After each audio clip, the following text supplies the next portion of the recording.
Et bonsoir à tous et bienvenue dans le warm-up sur le groupe Facebook Walt Disney World Orlando en français. Moi c'est Yann.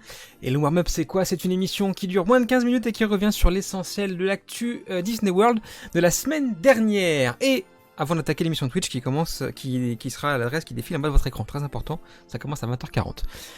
Et l'essentiel de l'actu Disney World cette semaine c'est quoi? Eh ben, c'est les répétitions générales pour Luminous. Qu'est-ce que Luminous? C'est le prochain show nocturne de Epcot. Ça sera lancé le 5 décembre prochain. Dès 21h, à chaque fois c'est à 21h un show d'Epcot à peu près.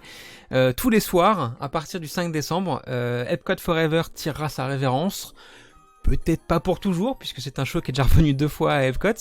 Donc voilà, 5 décembre pour ce show. Répétition générale avec la musique, qui n'est pas connu puisqu'ils ont joué un petit peu les malins Disney World cette fois, c'est que tous ceux qui étaient proches de l'entrée secondaire d'Epcot ont eu une autre musique diffusée en même temps, fait que pour compenser le bruit de la musique du show, très intelligent.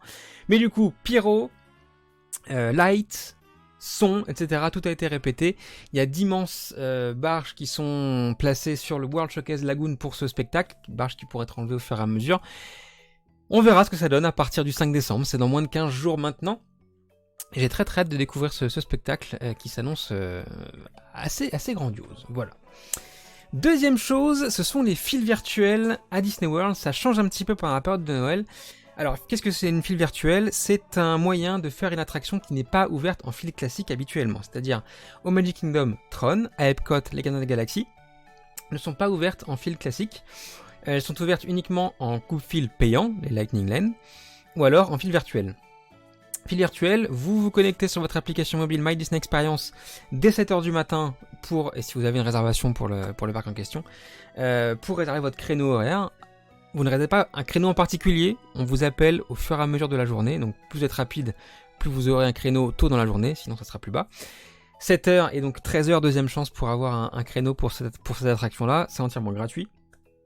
Et ça c'est le fonctionnement normal. Magic Kingdom, Tron, Epcot, Gardiens de la Galaxie.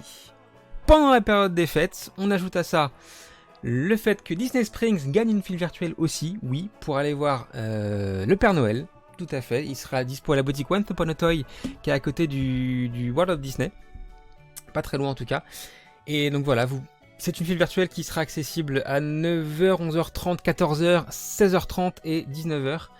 Pour cette boutique-là et pour donc voir peut-être le Père Noël pour vous. Donc fil virtuel pour ça, sachant qu'il est aussi visible à Epcot sans fil virtuel cette fois. Et puis pour ceux qui font les soirées Noël au Hollywood Studio, on en parlera ce soir d'ailleurs dans l'émission Twitch, il y a aussi une file virtuelle exceptionnellement pour l'attraction Rise of the Resistance dans le land Star Wars. Voilà, c'est à savoir, c'est pas habituel, l'attraction n'est pas sous le fil virtuel normalement, mais pour les fêtes, on a ces 4 là du coup qui sont disponibles. Voilà, sachant que John F. Water avec Vaiana à Epcot n'est plus du tout concerné par ça. Fantasmic est revenu. C'est le Dining Plan qui revient dès le 9 janvier prochain. Et historiquement, quand le Dining Plan était là avant Covid et avant qu'il soit suspendu pour 3 ans, salut Max, il était possible d'avoir les Dining Package de Fantasmic dans le Dining Plan. Ça revient également dès le 9 janvier. Vous pourrez réserver directement sur l'application My Disney Experience votre restaurant, votre dining package pour Fantasmic et il vous en coûtera seulement 1 crédit par restaurant. Voilà, le dining plan fonctionnant par crédit. Sauf pour le Hollywood Brown Derby qui lui est un restaurant signature et dans ce cas-là il vous coûtera 2 crédits.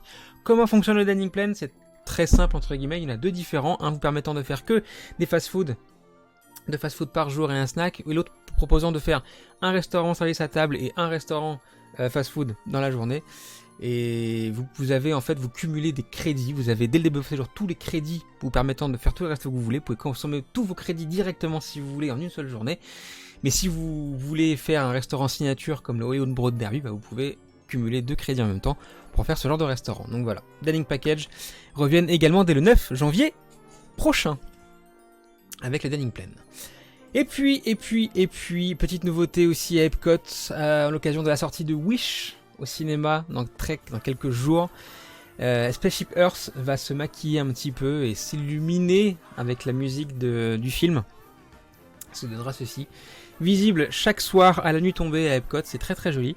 Et Globalement, vous aurez le droit à un show de ce type sur Space Shippers tous les soirs. Ça varie, il y a plusieurs séquences qui s'enchaînent au fur et à mesure. C'est très très beau, donc ne passez pas à côté quand vous sortez du parc ou machin, ou même allez le voir, restez un petit moment, faites-y des photos. C'est vraiment très très chouette, et puis ça fait une très très bonne ambiance à l'entrée du parc, qui est du coup la sortie par le parc d'entre vous. Et j'espère que vous irez tous voir Wish au cinéma, parce que ça a l'air d'être un très chouette dessin animé. Hop là. Ce n'est pas fini, puisque je vais couper le son. Hop. On a aussi les soirées Noël qui ont été lancées au Magic Kingdom, aussi Hollywood Studios, mais on en parlera après. Au Magic Kingdom, donc les Mickey's Very Merry Christmas Party 2023. Dans ces soirées, qui sont assez similaires aux soirées Halloween, où on a droit à un show nocturne spécial, une parade spéciale et des shows spéciaux. Pour la soirée Halloween, on a le droit à des bonbons à volonté. Pour Noël, c'est un petit peu différent, puisque ce sont des biscuits, mais aussi des cookies, voilà, qui sont à volonté. Chocolat chaud aussi, voilà, donc vraiment ambiance Noël, des petits cookies et des petites boissons. Alors, pour enquiller tout ça comme boisson en une soirée, il faut quand même y aller. Hein, perso, il fait quand même assez chaud en Floride, donc boire du chocolat chaud, c'est pas trop mon truc. En revanche, les cookies, pourquoi pas, hein, ça a l'air plutôt bon, voilà. Donc c'est compris dans le tarif de la soirée, n'hésitez pas. Et moi je peux demander un remboursement pour la soirée de Noël du 16 gâchée par l'orage, oui. C'est masqué ça sur le chat. Il y a eu pas mal de mauvais temps dernièrement en Floride, malheureusement à cause d'une tempête tropicale qui était pas très très loin, dans le golfe du Mexique. Et forcément ça a gâché un petit peu de soirée. Comme chaque semaine aussi, on s'amuse à élire la faute de goût de la semaine en vue d'un grand classement qui sera très très bientôt d'ailleurs sur la chaîne Twitch. Cette semaine, c'est cet objet qui n'a pas plu en merchandising, pas plus du tout en merch de la semaine dernière. C'est Kermit la grenouille, mais juste en espèce de porte-clés pour paille. Voilà. Donc ça fait la deuxième fois qu'il se trouve dans le classement. Celui-là, l'année dernière aussi, était dans le classement. Donc on verra s'il va plus loin dans sa perte, ce petit truc-là. Comme chaque semaine maintenant, je sélectionne une question de la semaine. Une question de la semaine, c'est ça, oui. Sur un sujet en particulier pour répondre en live directement, voir si ça intéresse d'autres personnes. Et cette semaine, la question, elle est de Stéphane qui nous demande: salut la team, je me tâte pour aller le 4 mars à la soirée After Hours du Magic Kingdom. Quel est votre avis sur ce type de soirée? Est-ce vraiment intéressant, sympa ou assez dispensable? Merci d'avance pour votre retour. Alors je vais répondre directement. Est-ce intéressant, sympa ou assez dispensable? Ça va dépendre de l'affluence sur ta semaine de visite. Les soirées After Hours sont des soirées payantes, assez chères en plus, qui ne sont pas les soirées réservées aux Deluxe.